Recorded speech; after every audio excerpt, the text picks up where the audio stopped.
Hello दोस्तों, तो कैसे हैं आप लोग।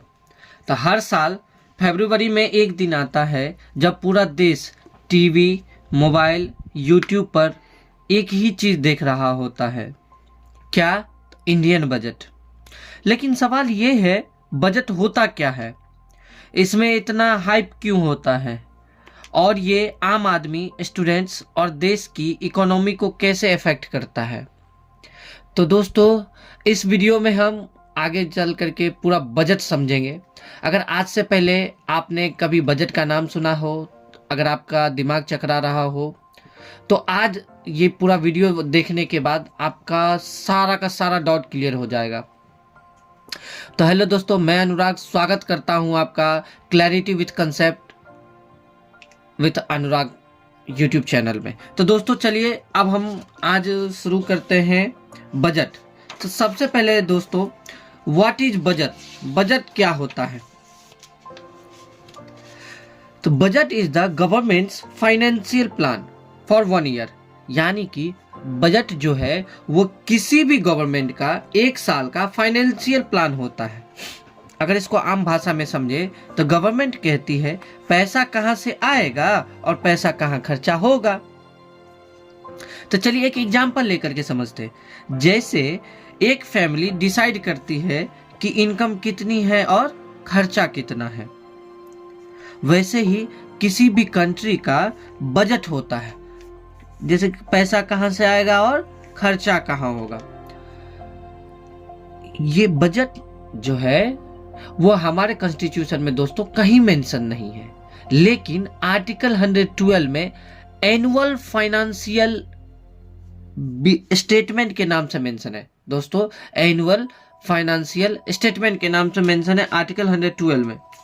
तो दोस्तों अब देखते हैं स्ट्रक्चर ऑफ बजट कैसा होता है। स्ट्रक्चर ऑफ बजट जो है दोस्तों मेनली 2 पिलर्स पे टिका होता है। कौन से पिलर्स पे? मेनली 2 पिलर्स पे टिका होता है। क्या? रिसिप्ट्स यानी कि इनकम, और एक्सपेंडिचर यानी कि स्पेंडिंग। 2 पिलर्स होते हैं इसके मेन। कौन कौन से? एक रिसिप्ट और दूसरा एक्सपेंडिचर। Very good. चलिए, अगर आपको आगे बजट समझना है तो आपका ये कंसेप्ट क्लियर होना चाहिए रिसिप्ट के बारे में और एक्सपेंडिचर के बारे में। If you want to understand the budget, this structure मतलब बच्चों रिसिप्ट और एक्सपेंडिचर, ये आपका एकदम क्लियर होना चाहिए। तो चलिए, रिसिप्ट्स का मतलब होता है गवर्नमेंट की इनकम। तो रिसिप्ट्स गवर्नमेंट की इनकम जो है वो कहां से होती है? तो एक होती है रेवेन्यू रिसिप्ट्स, जिसको हम रेगुलर इनकम बोलते हैं।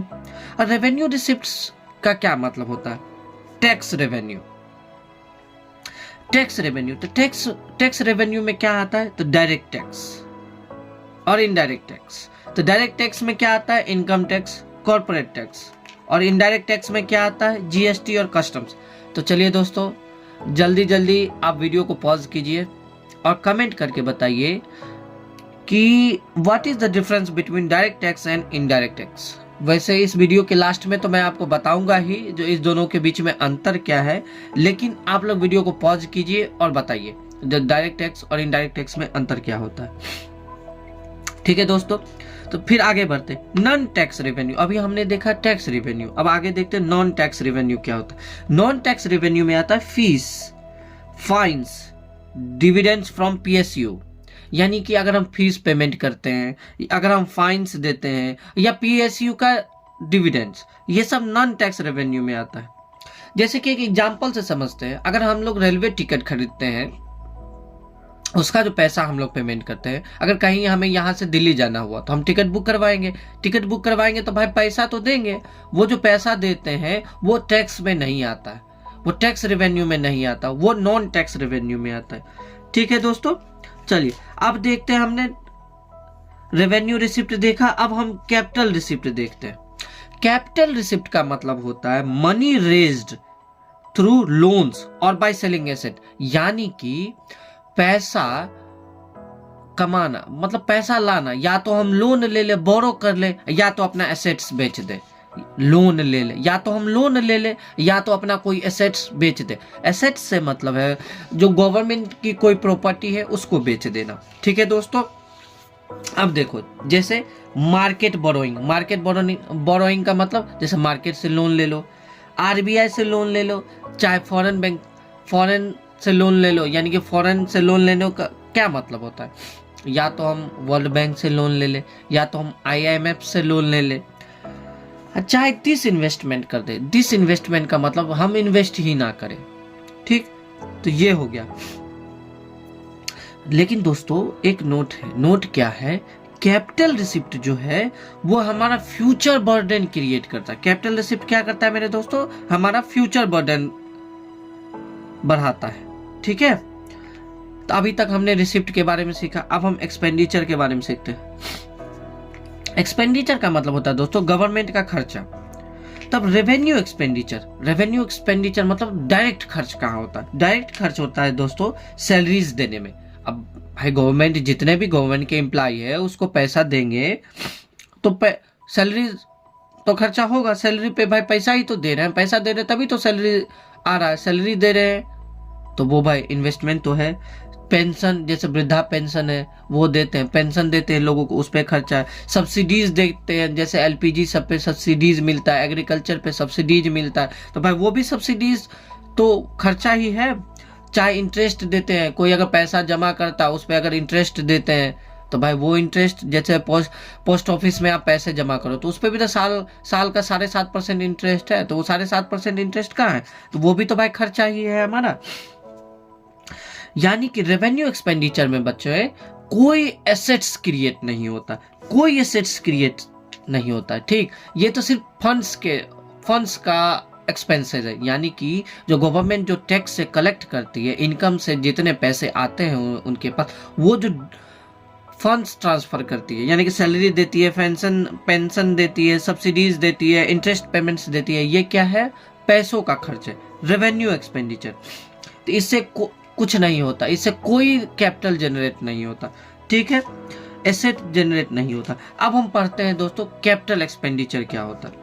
कैपिटल एक्सपेंडिचर का मतलब होता है दोस्तों वैसा एक्सपेंडिचर जो कि हमें फ्यूचर में भी यूज में आ सके, फ्यूचर में भी बेनिफिट दे सके, जैसे कि रोड्स, रेलवेज, डिफेंस इक्विपमेंट्स और इंफ्रास्ट्रक्चर। यानी कि रोड्स भाई फ्यूचर में भी यूज करते हैं, रेलवे ये तो भाई फ्यूचर में भी यूज करते हैं, डिफेंस इक्विपमेंट्स ये भी फ्यूचर में यूज होता है, और इंफ्रास्ट्रक्चर ये भी फ्यूचर में यूज होता है।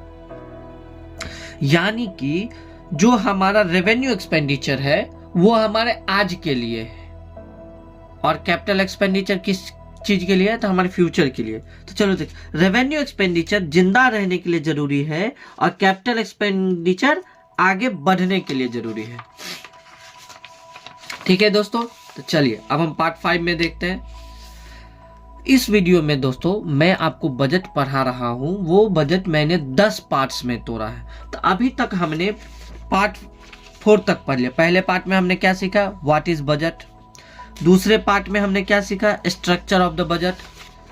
तीसरे पार्ट में हमने क्या सीखा, रिसिप्ट्स। चौथे पार्ट में हमने क्या सीखा,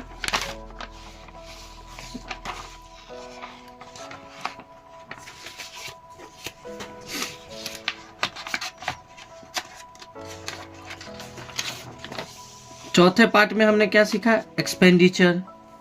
अब हम 5वें पार्ट में क्या सीखने वाले हैं दोस्तों, सब्सिडीज। सब्सिडीज का मतलब होता है जो गवर्नमेंट किसी भी काम के लिए जो हेल्प करती से क्या तात्पर्य, हेल्प करती से मतलब है अगर गवर्नमेंट आपको, अगर आप बिजनेस करते हैं तो अगर गवर्नमेंट से आपने लोन लिया तो गवर्नमेंट अगर बोलती है, अगर 2 लाख रुपए आपने लोन लिया है, अगर गवर्नमेंट बोलती है अगर आपका बिजनेस नहीं चला या आपको लॉस हो गया तो आप कोई बात नहीं, 2 लाख की जगह पे आप मुझे 1 लाख रुपए दे दीजिएगा। जैसे एलपीजी सब्सिडीज है, जैसे कि आप लोग गैस बुक करते होंगे, गैस अगर ऑनलाइन बुक करते हैं तो 750 रुपये अगर आप उसको देते हैं गैस वाले को, तो 200 रुपये आपके बैंक में ट्रांसफर कर देता है गवर्नमेंट, यही है सब्सिडी, ठीक है।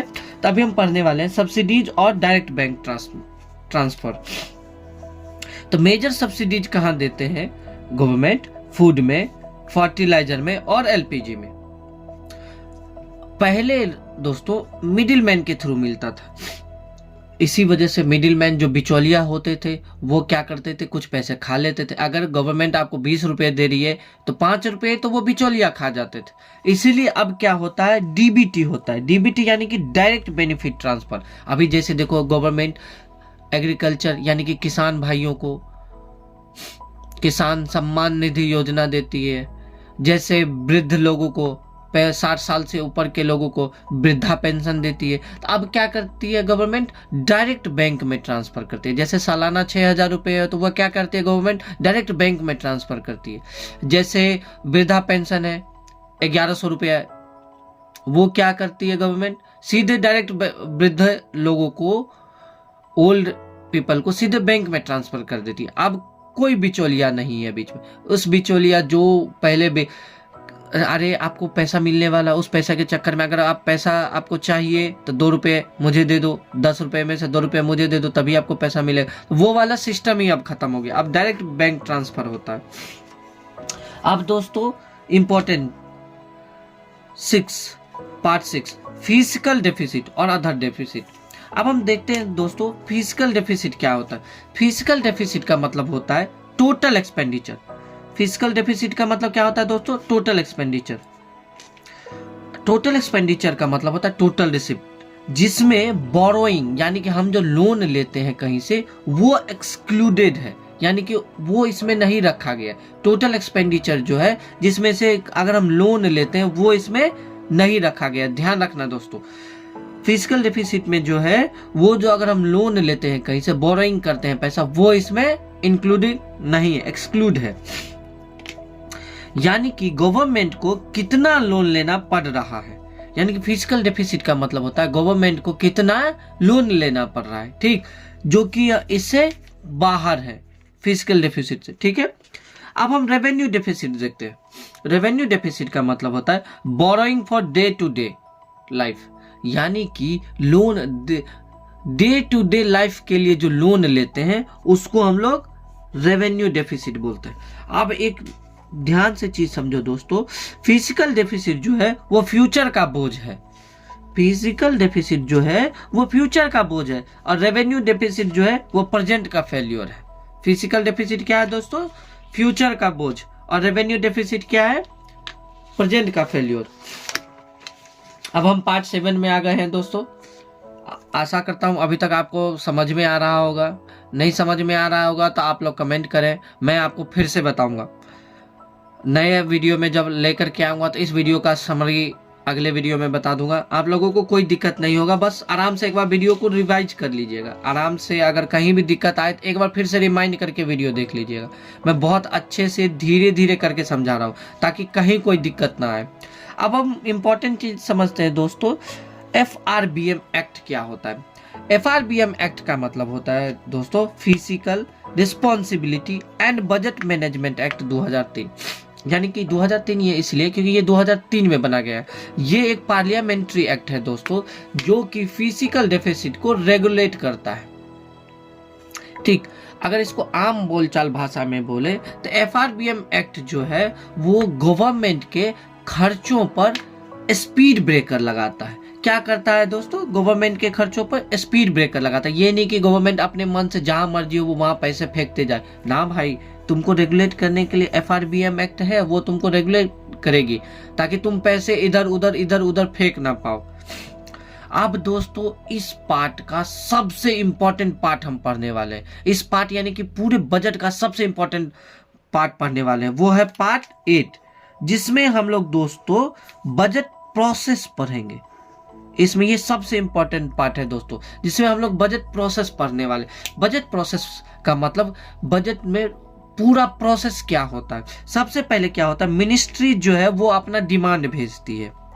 किसको भेजती है, तो फाइनेंस मिनिस्ट्री को। फाइनेंस मिनिस्ट्री क्या करता है, उस पर एनालिसिस करता है।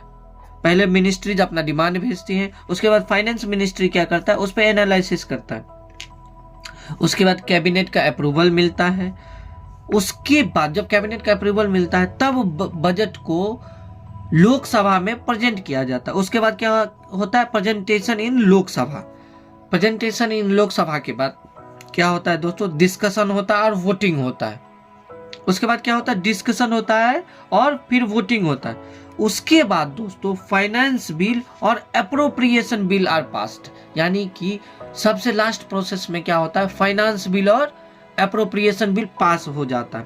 तो ये दोस्तों एक बार वीडियो पॉज करके एक बार फिर से इसको पढ़ लेना, नहीं हो तो स्क्रीनशॉट ले लेना, इसका नोट्स बना लेना। यही प्रोसेस है आपका, ठीक है दोस्तों। चलिए अब आपको अगर थोड़ा सा प्रॉब्लम हो तो मैंने उसको भी सॉर्ट कर दिया, जो फाइनेंस बिल और अप्रोप्रिएशन बिल में क्या अंतर है। तो फाइनेंस बिल जो है दोस्तों उसको हम लोग टैक्सेस बोलते हैं, और अप्रोप्रिएशन बिल यानी कि टैक्सेस यानी कि इनकम। अभी हमने पढ़ा था रिसिप्ट के बारे में पढ़ा था। रिसिप्ट का क्या मतलब होता है, इनकम। उसमें टैक्सेस के बारे में पढ़ा था, डायरेक्ट टैक्सेस, इनडायरेक्ट टैक्सेस, यानी कि इसी मतलब फाइनेंस बिल जो है दोस्तों वो टैक्सेस को डील करता है। और अप्रोप्रिएशन बिल का मतलब होता है अगर गवर्नमेंट को पैसे खर्च करने हैं तो उसका परमिशन मिलना, ठीक है दोस्तों। अप्रोप्रिएशन बिल का मतलब होता है अगर गवर्नमेंट को पैसे खर्च करने हैं तो अप्रोप्रिएशन बिल पास करवाना पड़ता है, ठीक। अब देखते हैं दोस्तों सेक्टर वाइज कहाँ कहाँ उसमें फोकस किया जाता है। किस में फोकस किया जाता है, तो बजट में। तो एग्रीकल्चर में फोकस किया जाता है, एजुकेशन में फोकस किया जाता है, हेल्थ में फोकस किया जाता है, इंफ्रास्ट्रक्चर में फोकस किया जाता है, डिफेंस में फोकस किया जाता है। तो एग्रीकल्चर में किसके लिए फोकस किया जाता है दोस्तों, तो फार्मर्स के लिए। भाई फार्मर्स के लिए तो फोकस किया ही जाता, तभी तो मैंने आपको बताया था पहले किसान सम्मान निधि योजना है। एजुकेशन किसके लिए, यूथ के लिए। अब देखो कि अब स्टूडेंट क्रेडिट कार्ड है, जो बच्चे पढ़ नहीं पा रहे उनको 5 लाख का सरकार तो स्टूडेंट क्रेडिट कार्ड भी दे रही है। जैसे हेल्थ का देख लो, प्रोडक्टिविटी इंक्रीज हो, जैसे आयुष्मान भारत योजना है जिसमें 5 लाख तक का बीमा करती है सरकार। इंफ्रास्ट्रक्चर देख लो, इंफ्रास्ट्रक्चर में जितना NHAI यानी कि नेशनल हाईवे बन रहा है, ये डैम परियोजना चलता है, ये इंफ्रास्ट्रक्चर बनता है। डिफेंस, अब डिफेंस में देख लो भाई इतने एक्सरसाइज, मिलिट्री एक्सरसाइजेज होते हैं, इतने रफाल खरीदे जाते हैं, इतना आपका मैरीटाइम शिप सब बनाता है। तो ये सारा किसके लिए, किस डिफेंस बजट में, सिक्योरिटी के लिए। तो अब दोस्तों अब हम आखिरी पड़ाव पे आ गए हैं।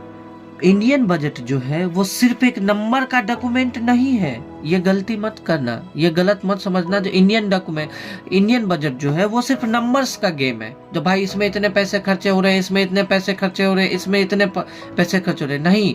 बजट बस इतना ही नहीं बताता, बजट ये तय करता है कि भारत देश किस डायरेक्शन में जाएगा।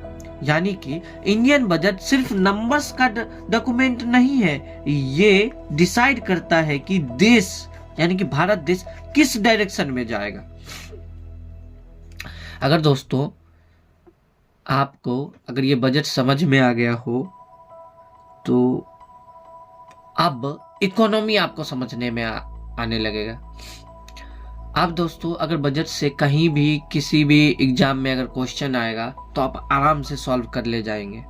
अगर आप न्यूज़ देखेंगे या कहीं पेपर में पढ़ेंगे तो अब आपको कोई दिक्कत नहीं आने वाला है बजट से रिलेटेड। जैसे दोस्तों कल निर्मला सीतारमण जी ने अपना 9वां बजट पेश किया है, उस पे भी हम एक डिटेल वीडियो लेकर के आने वाले हैं। जो 2026 और 27 के बजट में हमारे निर्मला सीतारमण जी ने क्या क्या पेश किया है, क्या अच्छा है क्या बुरा है, सब पे हम लोग बहुत अच्छे तरीके से बात करेंगे। अगर दोस्तों अगर आपको ये वीडियो अच्छा लगा हो तो कृपया वीडियो को लाइक करें और अपने दोस्तों में शेयर करें। लाइक शेयर ना भी करें तो हमारे चैनल को जरूर सब्सक्राइब कर दें और बेल आइकन जरूर दबा दें, ताकि जिससे आगे जो भी वीडियो आए आप तक जल्दी से पहुंच जाए।